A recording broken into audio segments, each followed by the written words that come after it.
So a few days after installing macOS 26 Tahoe to my MacBook, I kept getting this same issue on App Store. Apps were stuck on installing, then showing unable to install app, could not be downloaded, please try again later. Turns out a lot of people are facing this too. I finally figured out the fix, so let me show you how to solve it. Alright guys, you might be having this problem for a different reason than mine, so better make a few things sure. First, make sure your Mac is running on a fast and stable internet connection. And also make sure you are using the same Apple ID on your settings and App Store, because this might also cause app installation issues sometimes. Since we do not know the exact reason, this might also happen for a software glitch. So next, just go ahead and restart your Mac once, because reboots are very basic but very handy to solve these problems.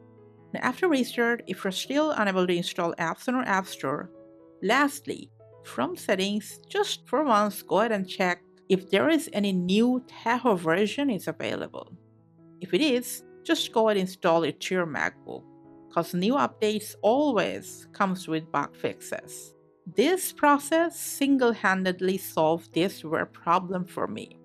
Hope it worked for you as well. Let us know in the comment which process actually helped you. Thanks for watching.